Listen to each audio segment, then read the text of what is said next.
Surrey did the best to prevent most of the Sandpaper 4 and 6 cards from getting into the Oval. Credit Action Images via Reuters. Paul Childs. Just imagine for a moment roles had been reversed and it was Joe Root, his loyal sidekick Ben Stokes, and young opener Keaton Jennings who had been banned for ball tampering rather than Steve Smith, David Warner and Cameron Bancroft.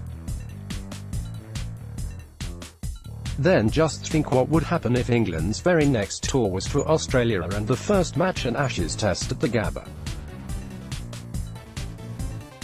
The atmosphere would be hellish.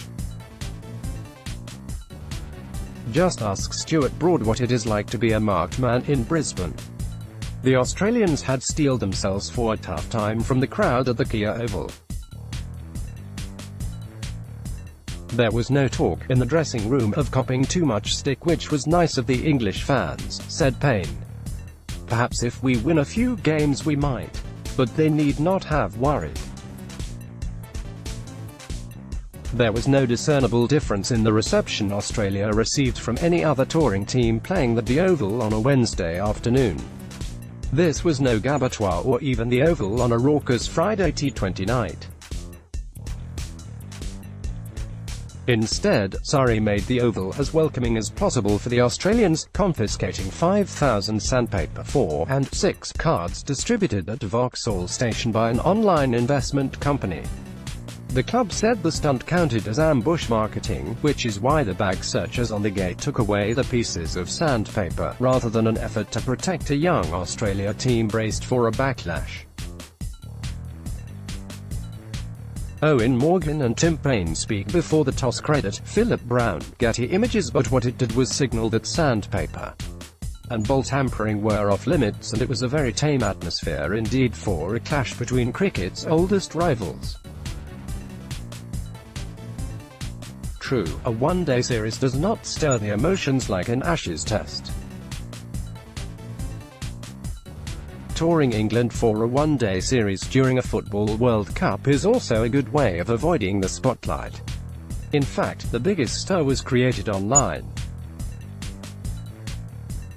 When Alison Mitchell, the BBC journalist, tweeted a photograph of the sandpaper cards, it led to an over-the-top reaction from Darren Lehman, presumably sat at home in Australia watching on television with a beer. "You're sick, better than that," he wrote to Mitchell. It is still very personal and painful for Lehman, but his reaction showed the bullies do not like being bullied, which was at the heart of what happened in Cape Town, when Australia panicked as South Africa stood up to them and gained the upper hand. The pre-match handshake in the lineup was the start of a new Australian approach instigated by Payne, who is the right man at the right time for Australia.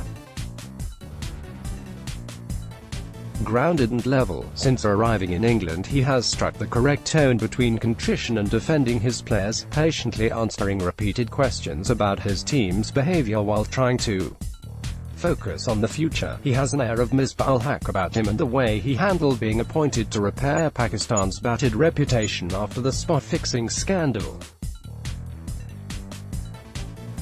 Payne has been putting down his thoughts in his notebook on the team's bus during the journeys to the Oval, writing how he wants the team to move forward. He has left the door open for Smith and Warner.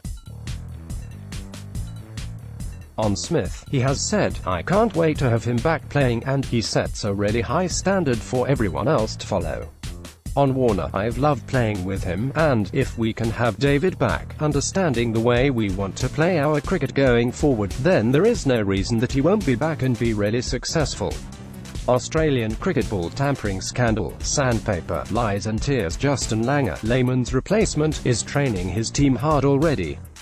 Fitness sessions have been more intense and longer than ever before. Langer will shed sweat and tears in his new job, and in a revealing interview with Sky Sports' Nasser Hussain, broadcast before play, he did not hold back about why Australia are in such a mess. "The whispers were that, weren't they, Nas?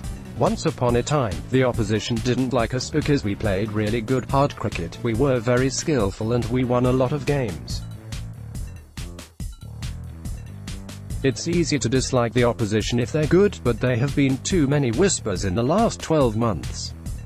or so about the abuse on the field, or dare I say, the side playing like spoiled brats, he said.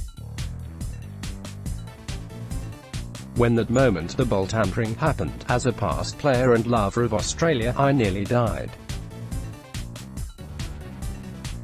And when I saw it was Cameron Bancroft, who played under Langer for Western Australia, my heart nearly came out of my chest. I couldn't believe it. So you've got to wonder why it gets to that point. I think Steve Smith maybe just wasn't strong enough in his leadership. But he loves the game of cricket, he practices harder than anyone I've ever met, and he is a very, very nice young lad. There's no doubt about that. David Warner, he has got that bit of bite in him. And if you look back at the team of my era, some of our guys had that too. The question I'd ask with David is how he got so angry. They are the things that interest me as a coach. Do you get to a point where you almost explode? There was no chance of an explosion at the Oval. Australia's return all went off with whimper rather than a bang.